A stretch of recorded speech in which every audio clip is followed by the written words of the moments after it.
Well, I think that there's an awful lot to learn from people who are great achievers in whichever realm they are. And in terms of business leaders, usually the most underrepresented are women. And in the Baltic and beyond, there are very many women that I think have a great story to tell. First of all, about their own businesses or the areas that they're involved in. And secondly, in finding out how these women actually, what is the world of a woman in a male business environment, because 90% of the time, if not more, you are in an extremely male environment. And I know that women's stories are special. So for this particular series, for Leaders Ask, I am delighted to be able to interview women leaders and see how they see the world.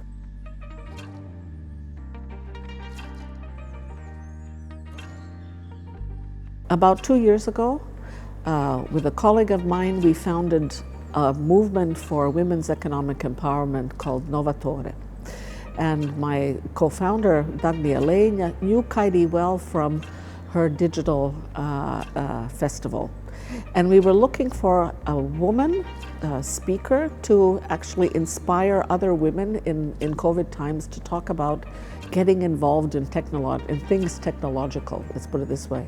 And she suggested Kaidi. And I had the first possibility to interview her on Zoom for something called Lipstick Lunch. And she struck me as a very interesting combination for a leader, which is very focused, very knowledgeable, with a great sense of humor, warm, and also a person who supports other women. And so putting all this together, I know that she can tell a good tale and she has a good story to tell. So that's why Kaidi. I have heard many a tale about how Estonia became E-stonia, and it seems that everybody has his or her own version about it. But you've been at the cradle, really, of this, whether drafting laws or having one of the very first startups and whatever. What is your version of how Estonia became this E-powerhouse? E-powerhouse. Yes, we have a joke that actually the small e, which actually means electronic, is coming from Estonia. So quite many people believe it. I used to laugh about this for branding, but boy, did it work. Yes, but I think the story actually goes back to times when we were under Soviet Union. And when you're such a small country with such language and history and past and culture and actually education. So we had two strong things in Estonia over those years. First, even since 1960s, the programming was taught in some of the schools. Really? Yes, without computers, but programming is logic. It's a language, it's logical thinking. So kids, and these are not kids like 7 years old, but more on the high school and universities, they were taught the programming thinking and language. And the second institution what we had, and this was one of the very few in Soviet Union, we had the cybernetics center. Really? I had no idea. Yes, so the tech center. So we had brains and the STEM, all this science and technology and math and all the subjects were very strong and have always been strong in Estonian education. And then all of a sudden in 1991 we were all happy, we regained our independence and we had this tech brains and this logical thinking. And in 1994-5, when all the new technology was introduced in the world, like PCs and internet and really powerful servers, then when you match it with the skill set, technology, the brains, then this was the start of E-Estonia. But obviously we had leaders, very strong leaders, and we had the Estonians, smart Estonians who were living abroad and now came back to help to build up the country. And so this, instead of privatization and trying somehow to gained the power. Our young leaders, they gave the power to technology. So we use technology to build up the country. And I think my saying is that even though Estonia is also known as the country of unicorns or the country of startups, then our first ever unicorn is E-stonia, because this is when where the techies were working, all the tech nerds were working, all the brains were working to build up the country. And when you build it online, then you can see what is actually the power of technology, what you can do with technology, and introducing smart solutions on technology. This is how E-stonia was born.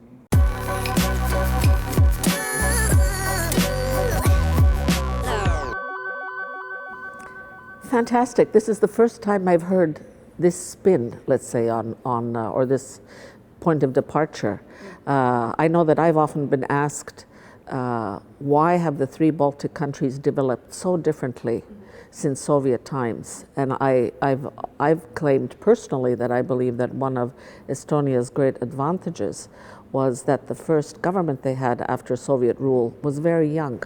That's true. So, you know, if you have young kids running the country, yes, they have a very different risk view and appetite than, let's say, a very staid and proven government in Lithuania and an older government that was partially populated by former Soviet officials in Latvia. And what you're really saying is, so this came together. Yes, it did. And that is very true, because every country, the way we developed three different countries, has actually the face of its leaders. And we've been very fortunate to have young, ambitious, open-minded leaders. Our prime minister back then was 33 years old. And the first advisor he ever hired was the advisor on ICT. And this young man also had very wide view and very open-minded view on the world and on the technology, and not seeing technology as a threat, but as an opportunity. That's also what we so often make as a mistake when we talk about the leaders. Oh, technology, no. So we see a threat in technology, instead of looking in technology as a friend, as a powerful tool, as enabler.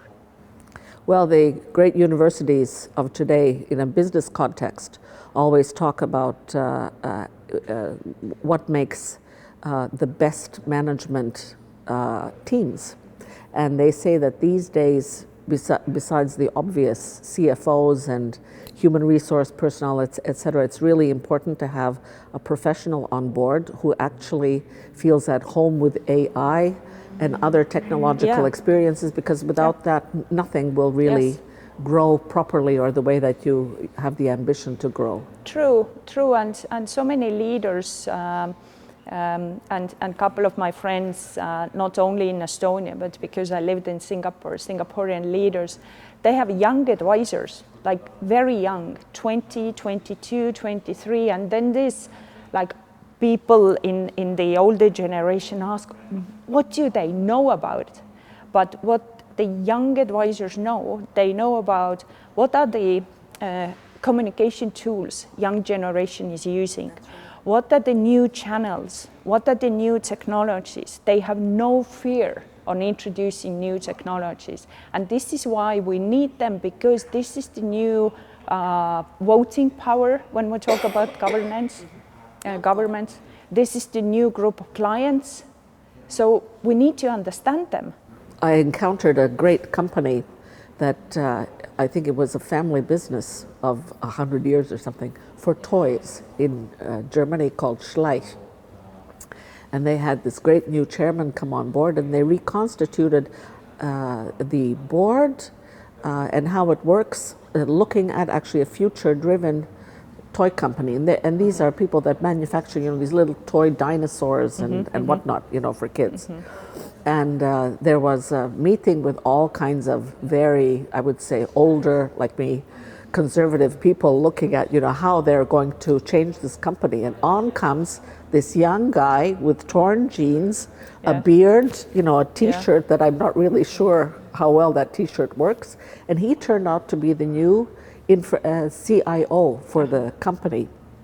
And actually, with the input that was given and it came from a startup background, I should add. Yeah. And then with the input that he gave, they've actually been able to drive the company into a completely new and different version, because then they, link the dinosaurs to videos of dinosaurs and whatever else. And I know that my grandkids kind of look at this and it, the toy comes alive in a way none of us of my age would have ever been able to imagine. So, which is, from government to business. It is, and that's the essence of every single company, I think, to not only to survive, but to develop and innovate. And thus the innovation comes from the past, or the innovation comes from understanding the future and building the link between the past and the future. And I think that younger generation can see future much better than we do. Yeah, in the startup community is about 25 years old, I would say, in Estonia. Let's, if you've done the digital law around 2000, but so let's say plus minus 25 years for today, or 20 years old. What I think is marvelous is that in any international ratings, Estonia comes always in second in terms of startups, and ahead of Estonia is only Israel. Yes. Which unfortunately. Well, we're waiting for you. We want to be the first. Of course. What is it actually? I think within these two communities that makes both of you so strong in startup environments? Yeah. So I think it boils down to three large topics. So first of all, both of our countries were so small. We don't have home markets. We don't have any assets coming out of the soil, right? So we have brains and also entrepreneurship mindset, because the entrepreneurship mindset is also coming with STEM education and this thinking and solving problems. Because this pragmatic thinking, pragmatic way of looking at things, and like I said, the STEM, all the education is actually based on solving problems. So entrepreneurship is nothing but solving a problem. Then the second is, like I said, this beautiful combination what the country introduced, technology with solving the problems, or technology in the help of solving the problems. And then the third definitely is what we call Skype effect or Skype mafia, because Skype was founded by 3 engineers from Estonia. The email that was first written by one of the engineers to Niklas Sennström and Janus Friis is now public, because the guy who wrote it unfortunately passed away. But the Skype story had a massive effect on Estonia, not because we had capital at one point in the country, but we had this psychological effect that, oh wow, a global, well-known technology companies can be built and born and grown out of Estonia. And so the exit introduced new set of entrepreneurs, because all the leaders who had some positions in Skype, they not only had capital because of the exit, but they had the experience in working in global tech companies. And now we consider it's already the 4th generation of startups coming out of Skype. So the WISE was born, and out of WISE there's new companies are born, and some of those new companies employees are already setting up their startups. So this, I would say that capital has its effects, but more massive and more important effect come from this psychology and the telling the story. We can do it. If we can do it, you can do it. Okay, we can do it. Well, that's certainly the Estonian story, and it's certainly the Israeli story, because both are very good, I would say, very strong storytellers. If I may or may not be wrong, but it seems that Estonia is very strong in fintech, in the broadest definition of the word fintech. Israel, at least from the startups that have tried to do business with the companies that I've worked with, are also strong at fintech, but also in different other areas, etc. But we live, I think, in very perilous times in terms of all of the wars that are going on around us, whether it's in Ukraine, now in Israel, Armenia, elsewhere. And actually the defense industry has popped up as a very important industry, almost out of nowhere, but at least for me as a consumer, it seems out of nowhere. Is this an area where you would see Estonia, and for that matter, Israel probably as well, but looking for growth in the startup business? Well, Israel has always been strong in defense and security business, always.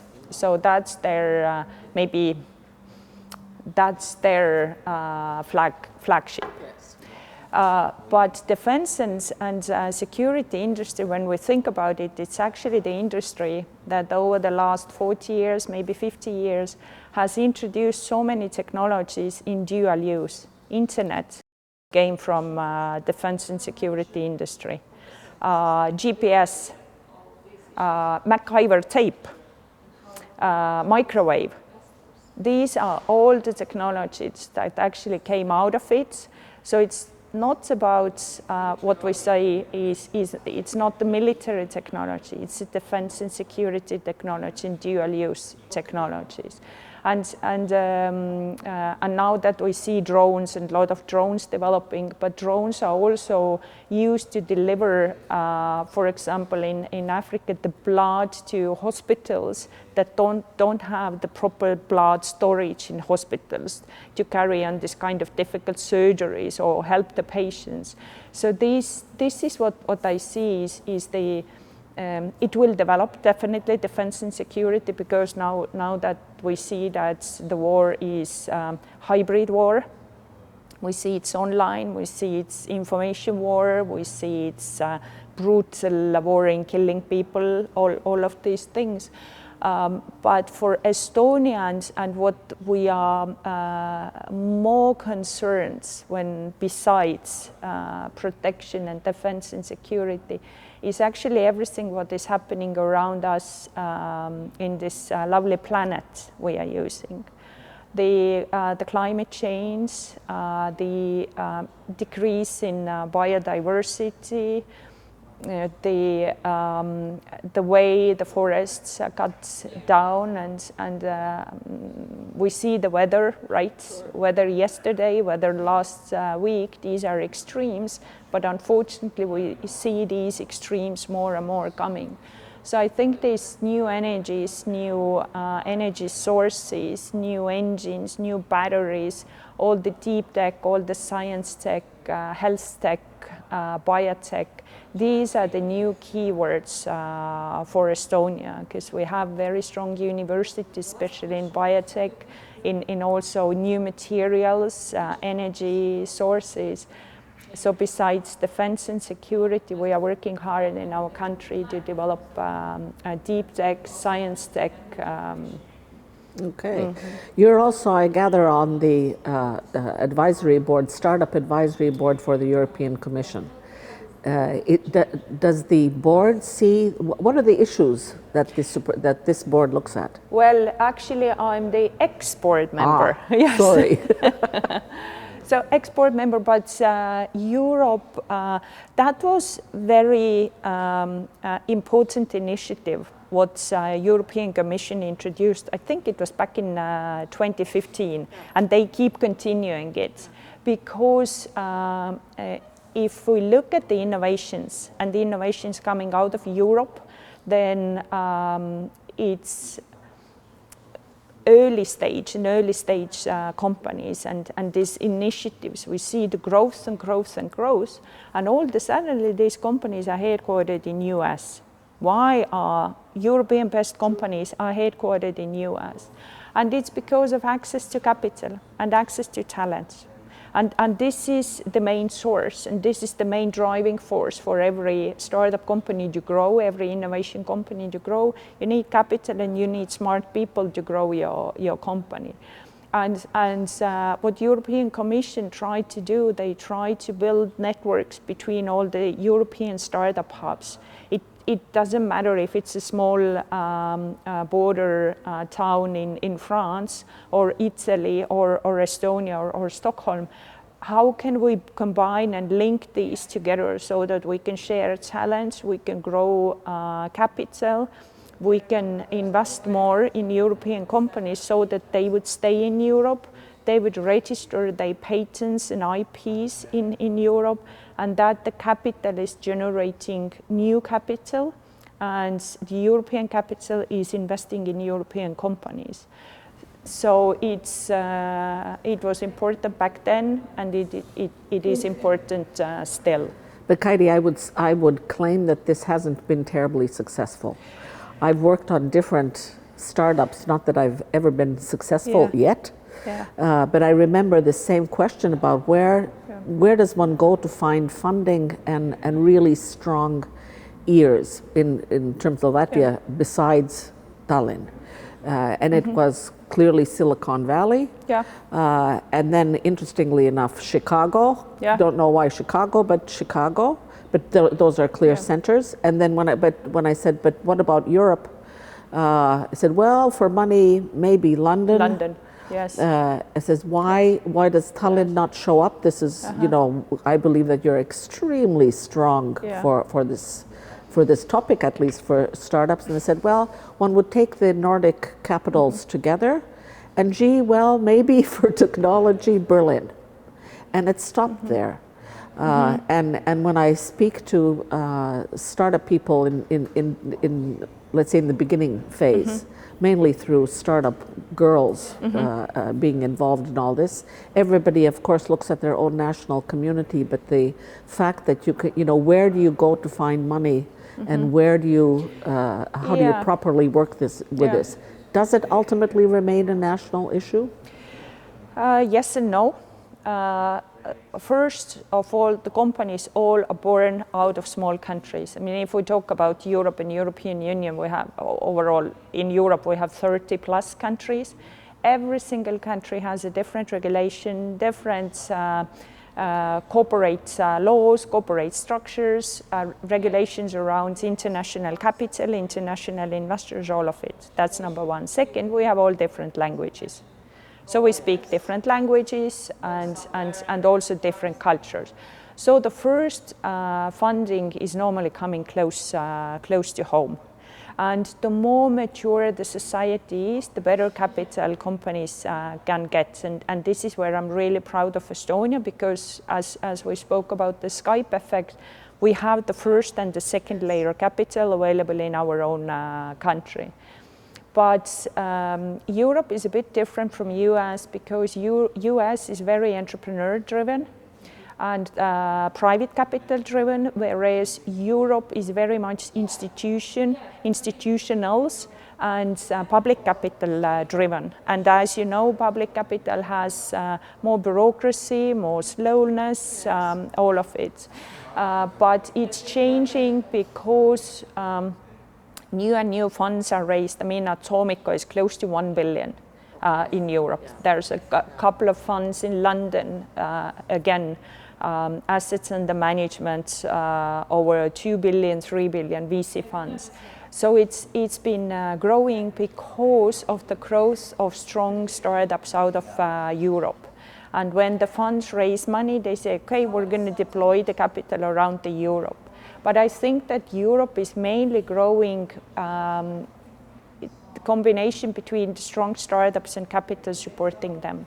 The governments are there, like looking and sometimes supporting, introducing, for example, like startup visas, so that you can bring in talents as fast as possible. You're good at that in Estonia, for sure. Yes, like all the options, employee option schemes, because you need to motivate. so Europe is becoming a very strong competitor to the US. That's what I see already. That's good to hear. In that context, we know that access to funds is mainly a male domain. Yes. In SMEs, but for sure in tech.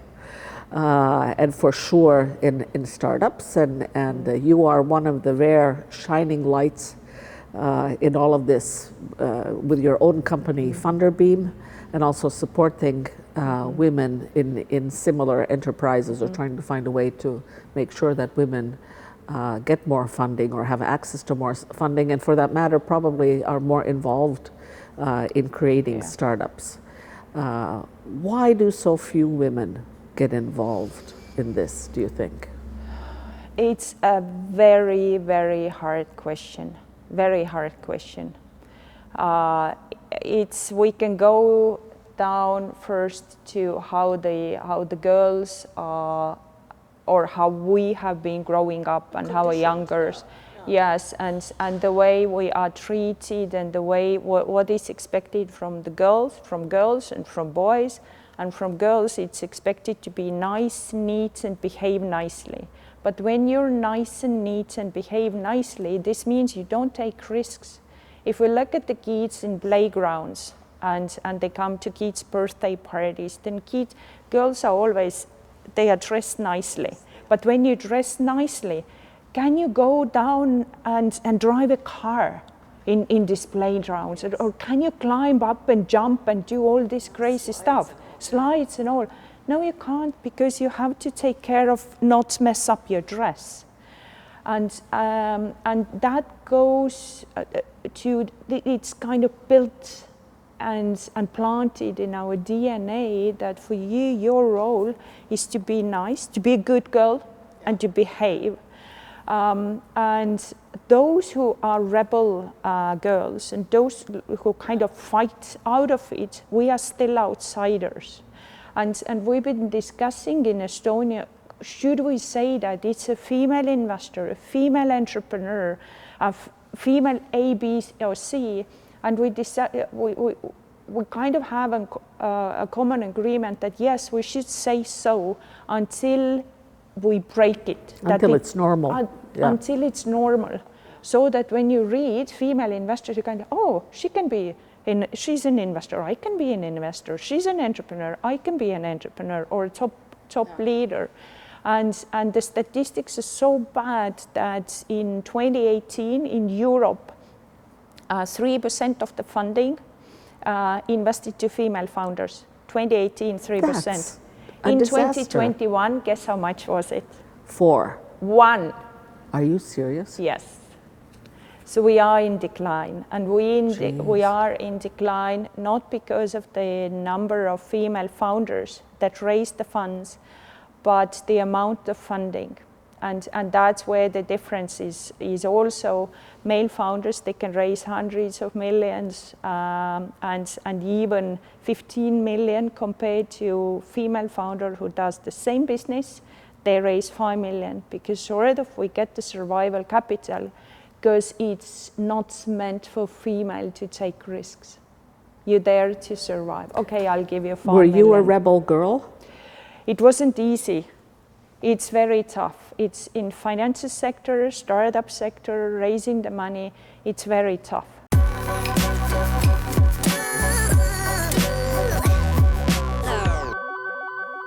Well, Funderbeam is clearly, first a very innovative idea with blockchain and exchanges. Yeah, we'll talk about that in a second. But you have grown the company phenomenally, actually.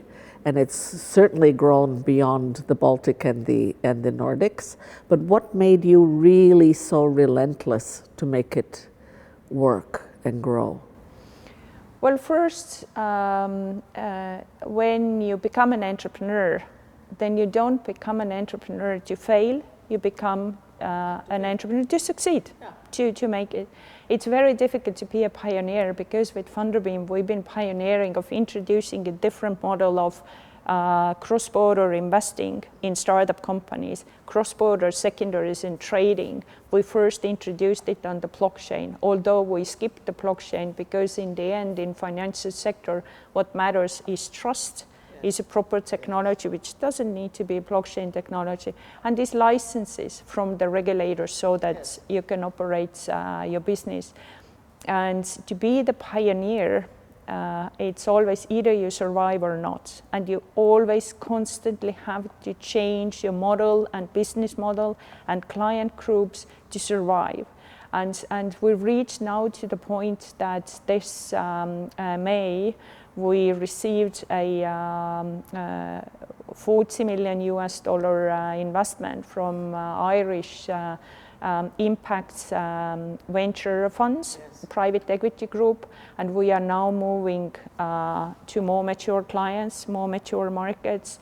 We are also introducing a impact scoring to companies because impact is very important. And when companies go, venture companies raise funds and more mature venture companies raise funds, then every investor sees what's the impact of this company. And it doesn't matter if it's a ocean cleaning company or if it's just a simple e-commerce company, but the way they operate their business is very sustainable and they keep the nature and people in mind. So that's very interesting turn for us.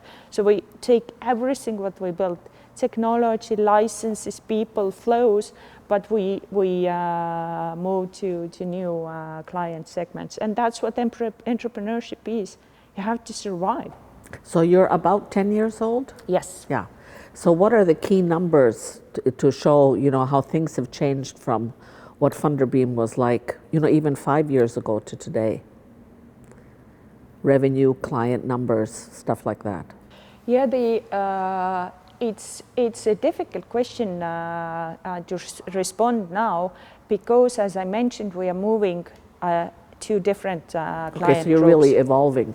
We're moving to different client groups, so it's more like, okay, what we have right now. Right now we have investors from 134 countries, 24,000 active investors, totally invested in companies close to 35 million euros. So we created a platform like a small global VC fund for retail investors so that retailers could invest in companies as well and startup companies. So that's like itself a big achievement that you can onboard investors from all around the world. But because this is a volume business and even more impact, what we feel we can create an A+ round companies and companies with at least 1 million revenue, raising 5 million euros and having all the business model in place. So going there. And this is a new beginning. No, I mean, congratulate you. I read that, a few months ago and I thought, wow. So it gives you sort of a new step forward into different marketplaces, I assume, yes. or customers for that matter. Yeah, it does, and it's always a pleasure to be recognized by such an investor. And Venture Wave Group is a group of brilliant people, brilliant minds, entrepreneurs. All of them are entrepreneurs who exited from their businesses. They know what they're doing. They know where they're investing. They are very hands-on with our new setup. And somehow they dream, and our dream, that there should be an online marketplace where companies and investors invest, and it should be more technology-enabled, technology-powered. But I must say, when I saw the photo of you with the new investors, they were all men. In the photo, at least. So, ladies, have to step up to create a similar environment. Yeah. When you look at the Funderbeam team, executive team, our chief product officer is a woman. No, I know you have a very chief operation officer is a woman. Singapore is led by a woman. So a lot of strong women in our group. But the question what you asked previously is the capital. is still allocated capital by is men. male. Yeah. So when you are on the photo with capital, then you are on the photo with men. Indeed. You talked about the United States. You've given a good picture, let's say, about Europe and the startup community. What is Asia like? Because you said you lived in Singapore, and I know you know the market. Yeah. Asia is,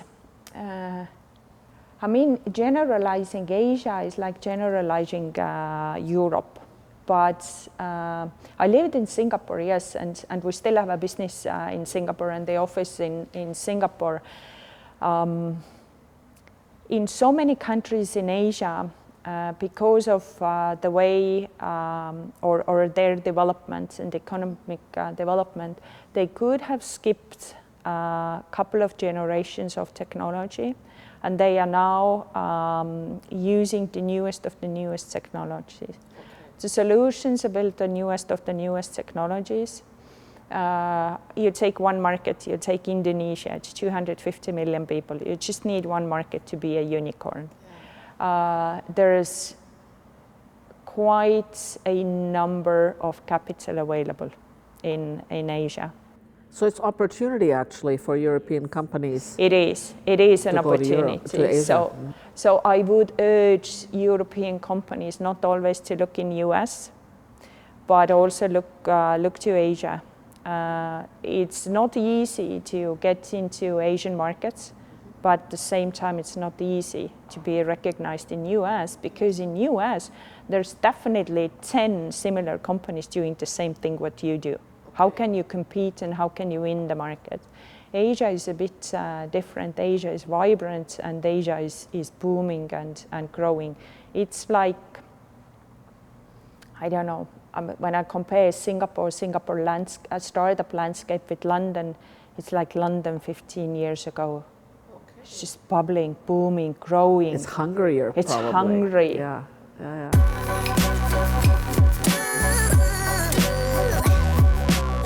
I remember after the end of the Soviet Union, when in the 3 Baltic countries, the new telecommunications investors were coming in, and one forgot about phone booths, telephones, went instantly into mobile telephones.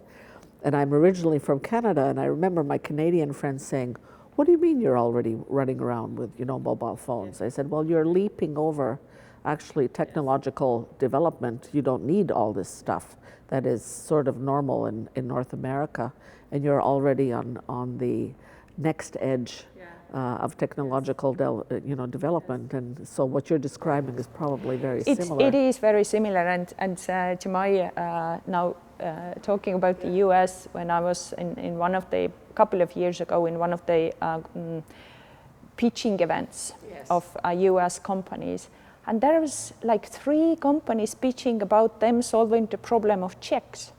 Yes, exactly. And I was looking at checks. What's a check? What's a check? And they have 4 billion business in checks. So this is something that, for example, when we go to Asia and we show some of our like banking applications, something they look, what is this? Yes. Because for them everything is mobiles and everything is new, it's adaptive, it's interesting, yeah. Yeah. Okay, so Asia is the new frontier. Let's see. I still think that when we look at the companies, when we look at the best valued companies, value-added companies, these companies are coming from Europe. But Europe needs to work on getting capital to our own companies and getting the growth capital, not just survival capital to companies. So European capital has to be ready to take more risks. Otherwise, Asia will pass by us. Okay. We are sitting in one of the great Baltic large cities, and you can guess where we are. But what I think that if you're looking at capital and scaling, apart from it being online and looking for further investments, you're always also seeking to find larger marketplaces and one of the Baltic countries, for me, biggest challenges is that we are actually incapable of cooperating on just about anything for real. If I look at, we have NASDAQ stock exchanges, we have 3 NASDAQ stock exchanges, you don't have one. I understand we are certainly 3 very distinct countries, very much like the Benelux countries that are both distinct in culture, in language, and et cetera, but there may be some things that are actually in common, even for a stock exchange. When I ran the Rail Baltica project for people to agree on anything between 3 countries, let alone including European Union, Poland and Finland and everything else, it was very, very, very challenging, because everybody would say, okay, we agree with the commonality, but really what we need here locally is this. So it was a lot of, we can consider global, but we're certainly going to act local. In the startup environment and in a financing environment, I wonder if there, what does sort of do you think that there's even a way of finding stronger collaboration, at least with the Baltic countries, let alone including other giants? I think it's already there. Yeah? I think it's already there because the founders of 3 Baltic countries, we talk to each other. The capital is invested across Baltic countries. This is true. Yeah, so when I talk with Estonian venture capital, they say, oh, I've been in Riga, I've been in Lithuania, I've been blah, blah, because we have a company there, we invested there, we are looking around. These are very interesting companies and interesting markets. The same about Lithuanians and Latvian investors, they are looking to Estonia. Some of the Latvian and Lithuanian investors are like LPs, meaning limited partners in Estonian VC funds, and vice versa. So money sees no borders. Money sees no borders. Okay. No, definitely not. So that's one thing. And Baltic countries, we know that when the companies are born out of these countries, it's like we described Estonia and Israel, we have no home market, so we go global. All of us go global. And we still have a strong education and entrepreneurship mindset, even when we talk these Baltics like not 3 different countries, but as one unit. So on the government level, I think we could leave it that aside, because we as founders and entrepreneurs in the capital, we find ways to collaborate despite of governments or us doing some united areas. And maybe we don't need to do it, because in the end we all fight for the customers and for the growth and for all of it. But I think as a market and entrepreneurs in the capital, we have so much to share and in common, and we are doing it already. Kaidi, you're one of the great, spearheads of certain development, certainly in the financial sector in Estonia. You have children that are growing up and come from a completely different, let's say, view of the world, as all kids do. How do you see Estonia, say, in 10, 20 years? What do you think Estonia will look like then? I very much hope that Estonia will be open-minded, welcoming, liberal, still innovative, small, vibrant country. But I think Estonia is no different from any other countries and regions in the world where the conservatism and radicalism is raising the head. Yes. And unfortunately, this leads to the point where smart people decide to keep their mouth shut because they don't deserve and they don't want to hear all this insults that is coming out of the people with super radical minds and radical views on the world. So we do have our own challenges, but still looking at the education, Estonian education, and this is the basis for our culture, for our future. we are introducing a new, like a state high schools, secondary schools, gymnasiums, with new study models, with new combinations between the subjects. The way, for example, music and biology is combined and design is taught, a new innovative city thinking is taught in these schools. And when I talk to my sons and their friends and I see the topics they are discussing, they are following, I think we have so much hope, so much brighter future, and so much open-minded future than the past where we came from. Are your kids focused on climate change? Besides topics, yes. Yes, they are. Okay. I mean, I personally believe that the rise of populism is very, very dangerous for our societies. The rise of misinformation at best is dangerous. It is very dangerous because radicalism kills dialogue. Yes, and exactly. Without the dialogue, there's only one-sided view. Yeah. As you know, I'm extremely passionate about women's economic empowerment, and the more ladies in charge, the better. Not always perfect, but certainly better. And I know that for very many women, especially those that aspire to be the rebel girl as well, whether in a corporate structure or in a startup or in medicine or wherever Everywhere. else. You know, they look to all kinds of role models and look at the things that actually influence their lives.